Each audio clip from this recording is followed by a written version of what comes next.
بسم اللہ الرحمن الرحیم۔ اگرچہ اسلام میں بلی حلال نہیں ہے لیکن اس کو پاکیزہ اور ظاہر حیوانات میں شمار کیا جاتا ہے۔ جو بلیاں کسی کی ملکیت نہ ہو انہیں پالنے میں کوئی حرج نہیں، جیسا کہ حدیث میں ہے کہ رسول اللہ صلی اللہ علیہ وسلم نے فرمایا ایک عورت کو بلی کی وجہ سے عذاب ہوا، اس نے بلی کو قید کر کے رکھا یہاں تک کہ وہ مر گئی، پھر اس بلی کی وجہ سے وہ جہنم میں گئی۔ جب اس نے بلی کو قید میں رکھا تو نہ کھانا دیا نہ پانی، اور نہ ہی اسے آزاد کیا کہ وہ خود کیڑے مکوڑے کھا کر گزارا کر لیتی، یعنی اس نے بلی کو تڑپا تڑپا کر مارا تھا، وہ جہنم میں گئی۔ ایک سائنسی اندازے کے مطابق انسان نے بلی کو 10,000 سال پہلے پالتو بنایا تھا۔ بلی آج کے دور میں عام پالتو جانوروں میں سے ایک ہے۔ بلیوں کی کئی اقسام ہیں۔ بلیوں کو پہل شاید اس وجہ سے صدایا گیا کہ یہ چوہے کھاتی تھیں۔ اکثر اوقات جہاں اناج محفوظ کیا جاتا ہے وہاں انہیں پالا جاتا تھا، لیکن بعد ازاں ان کو انسان کے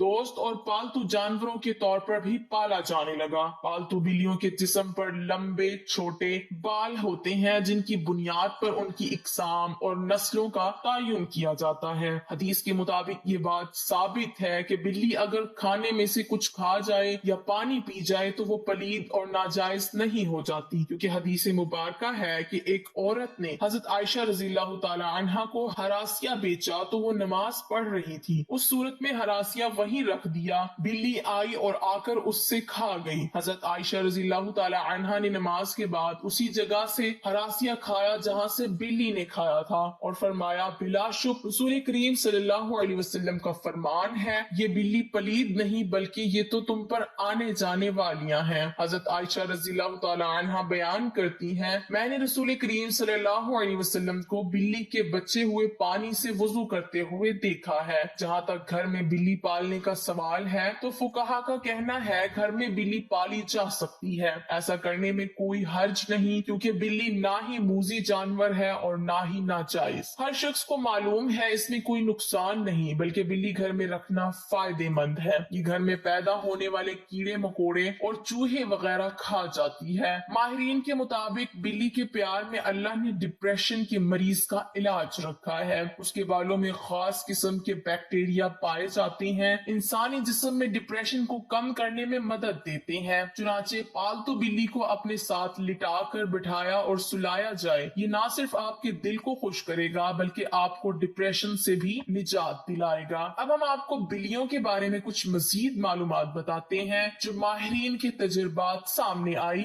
ویسے تو یہ معلومات کے لیے دلچسپ اور حیرت انگیز ہے، لیکن جنہوں نے بلیاں پال رکھی ہیں ان کے لیے انتہائی فائدے مند بھی ہے۔ ماہرین کے مطابق بلیوں کی اوسط عمر 13 سے 17 سال ہوتی ہے، مگر اکثر بلیاں 20 سال کی عمر تک پہنچ جاتی ہیں۔ دو بلیاں آپس میں کبھی بھی میاؤں کر کے بات نہیں کرتی۔ جب بھی آپ کی بلی میاؤں کرے جان لیں کہ وہ آپ سے مخاطب ہے۔ اس کے علاوہ بلیوں کی مونچھوں کے متعلق ایک عام تاثر پایا جاتا ہے کہ ان مونچھوں کے ذریعے بلیاں اپنا توازن برقرار رکھتی ہیں، بالکل اسی طرح جیسے اکثر سنگینوں والے جانوروں کے مطابق یہی تاثر پایا جاتا ہے۔ تاہم ماہرین کا کہنا ہے کہ یہ تاثر غلط ہے۔ بلی کی مونچھوں کا اس کی جسمانی توازن کے ساتھ کوئی تعلق نہیں۔ ماہرین کا کہنا ہے کہ بلیوں کی مونچھیں دراصل ایک سینسر کا کام کرتی ہیں، یہ فاصلے، جگہ اور مختلف اشیاء کے سائز کا پتہ لگاتی ہیں اور بلی کو اس سے آگاہ کرتی ہیں۔ حتیٰ کہ اندھیرے میں بھی بلی اپنی مونچھوں کے ذریعے کسی بھی فاصلے یا کسی بھی چیز کے سائز کا پتہ لگاتی ہے اور بلی کو اس سے آگاہ کر دیتی ہے کہ وہ کتنا چوڑا ہے۔ اگر بلی کسی تنگ جگہ میں جانا چاہتی ہے، یہ اس کی مونچھیں ہیں جو اسے بتاتی ہیں کہ وہ ایسی تنگ جگہ میں جا سکتی ہے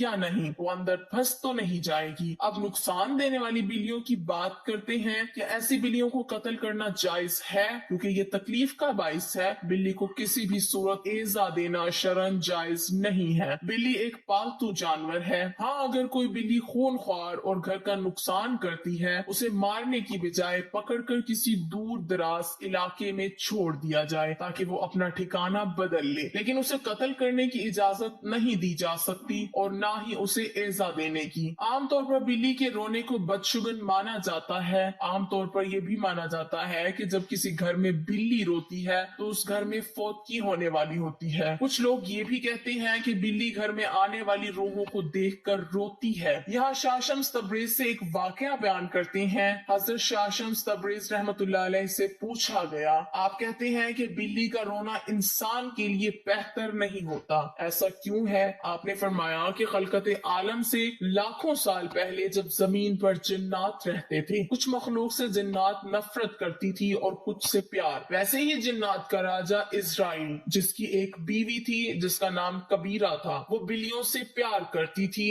اور اس کے آس پاس بلیاں ہوا کرتی تھی، اور روح جنات اور یہ بلیاں ساتھ ساتھ رہنے لگیں، پیار کرنے لگی۔ بلیوں کی جتنی بھی نسل زمین پر موجود تھی، اس کو کوئی تکلیف ہوتی تھی تو اس کا بدلہ جنات لے لیا کرتے تھے، لیکن جب اللہ نے جنات کی طاقت کو محدود کیا تو ان کے لیے صرف رات کو رکھ دیا۔ یہ سلسلہ جانوروں اور جنات کا ٹوٹ گیا، لیکن کبیرہ نے کہا، اے میرے اللہ، ہمیں اتنا تنہا نہ کر، ہمیں اتنا اکیلا نہ کر۔ تو کچھ جانوروں کو یہ طاقت دے دی گئی کہ وہ جنات سے بات کر سکیں اور انہیں دیکھ سکیں، اور ان جانوروں میں سے بلیاں بھی شامل ہیں۔ اصل میں جنات کے ایام جو زمین پر بسا کرتے ہیں انسان سے 7 دن آگے ہوتے ہیں۔ جو زمین پر ہوتا ہے وہ 7 دن پہلے جنات دیکھ چکے ہوتے ہیں۔ تب جب کوئی مرنے والا ہوتا ہے، جس کا انتقال ہوتا ہے، وہ جو فرشتے آتے ہیں، اللہ نے بلی کی آنکھ کو یہ طاقت بخشی ہے وہ جنات کو دیکھ سکے۔ وہ فرشتہ